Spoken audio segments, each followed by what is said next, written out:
Alright, round two. I tried to do this too quick and I messed up, so recording this again. This is the Sony X90J. It is the 2021 replacement for last year's X900H, X90H, X90CH, depending on where you bought it from. Anyway, this is their second to highest end LED full array local dimming backlit TV. The 95J will be coming out soon. And this X90J is going to be popular because it replaces the X900H, which was a very affordable entry-level HDMI 2.1, with 4K and 120 Hz, but it was also very controversial because the X900H was marketed with 4K and 120 Hz, but it actually only displayed 3840 by 1080 when at 120 Hz. Anyway, so let's get to the settings of the X90J. And I'm gonna back out of this for a second and go back to contrast.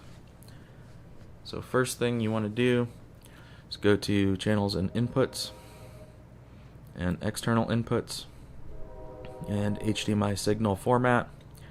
The first two ports are not HDMI 2.1. You can leave those on standard, doesn't matter. HDMI 3 is the ARC or eARC port, and you cannot pick Dolby Vision and 4K 120 at the same time. Hang on, let me adjust this ISO.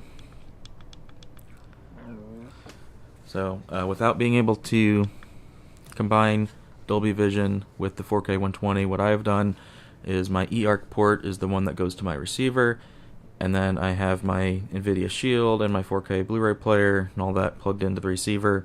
So that is the one that I have set to enhanced Dolby Vision. HDMI 4 I have on enhanced so that it can do 4K at 120 Hz with my Xbox Series X, a PS5 if I get one later, and my PC with an RTX 3080. And yes, you do have to change out the HDMI cable every time. So I bought a $10 HDMI 2.1 breakaway cable. It's about 1.5 feet long. That way I don't wear out the port. So let's go back now that that is out of the way, and you want to go down to system, and you have your power and energy stuff here if you want to change that. And then we can go back to display and sound, picture. So you have custom mode is what you want to adjust for video movie content. There's IMAX Enhanced, which I'm pretty sure is similar to LG's filmmaker mode, and it will depend on the content if it supports that. I may be wrong, but I'm pretty sure that's what it is. You have your photo and graphics modes, never going to use those, and then game mode. You also have cinema, standard, but you don't want to use any of those. So game mode for gaming, obviously, and then custom for everything else. And then whenever you send an HDR10 or a Dolby Vision signal, you will have to go through and make adjustments again. However, with HDR, you don't want to adjust the contrast or the brightness or things like that. It wants to handle all of that on its own, more or less. But the only things you would want to adjust there is your clarity settings. Anyway, so let's go back to adjusting our custom setting here. Auto picture mode, auto low latency mode, ALLM, is not here yet. It's supposed to come at the end of the year, but it's Sony, so I'm not going to hold my breath for that. Auto picture mode, it's up to you if you want to see how well it works with your devices. I'm not going to use it. Light sensor, I want this off with the luminance and tone curve, all of that off so that it doesn't adjust the brightness based on the ambient lighting. So now we're going to go to the brightness settings, and we're going to go to brightness on the Disney Wow disc. We are not using any professional tools. This is like a $25 disc if I remember right. So very affordable. Definitely pick it up if you just want something easy to use, just to get your main settings dialed in on any TV that you have. I need to adjust the camera again here. And then see if I can boost this so that you can see what I'm doing. Is that... Wait, nope.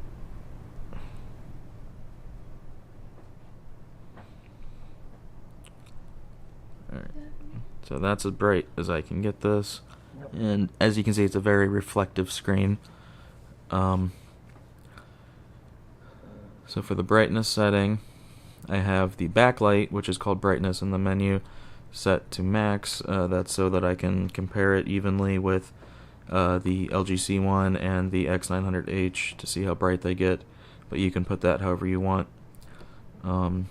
Gamma -2 was correct last year on the X900H. I'm going to assume it's the same here, and you can go higher if you want, if you have a brighter room. But we want to do black level for this, and at 51, that's about as good as I can get it on here. The 1% squares are still really hard to see, but you can still see them, and any higher just makes it worse. So, and at 50 you can't see the 1% squares. So now we'll go over to the contrast.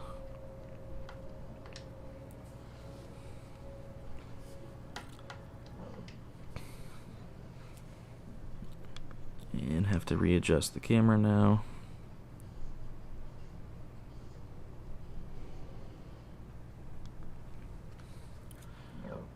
And contrast, you just want to max out on the TV. Even maxed out, I can still see faint squares at the 0% level, so it will not clip at all at max. And that's it for that. Super easy. And lastly, going to go down to color.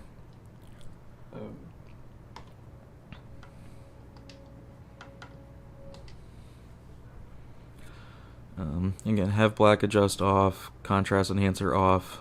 We're going to turn auto local dimming to medium after this is done. And at 52, with the blue color filter, that was the most balance that I could come up with. If I go up to 53, then the side bars fall in line just a little bit better, and if I go down to 51, the center ones do. So 52 is a good balance. And I didn't need to mess with the tint, or as Sony calls it, hue. You want to use the Expert 1 color temperature. That's most accurate. And then live color, keep that off, or it's going to throw your colors way out of whack. Sharpness needs to be at 50. That's equivalent to 0 on most other brands, where it doesn't add any edge enhancement. And if you go lower than 50, then it will slightly blur the image. Reality creation, this is only for lower resolution content, so just I put it at minimum and then turned it off. And then your random noise reduction, digital noise reduction, keep those off for pretty much any HD or higher source. Smooth gradation is optional to you, and if you see any banding in any of the content that you're watching, but use it sparingly because it can filter out some fine detail.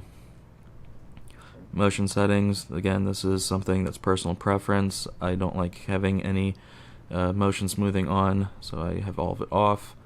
Cinemotion went from last year just being on or off to now being high, low, and off, but again, I'm going to turn it off. Video signal, just keep everything on auto, and then you have your advanced color for calibration, but you need tools for that. So that covers all of the picture stuff. And then for audio, you come down and you put eARC to auto if you have a receiver with eARC, and then pass through to auto if you want Dolby and DTS to pass through. Digital audio out should also be on 1 unless you have issues, then you can try 2 or just go straight PCM. And that's it for the settings. Now I'm going to work on some comparison videos and a final review video, and try out some 4K 120 gaming on it. And that's that. So I hope this helps you out. Super quick and easy to set this TV up. Have a good one.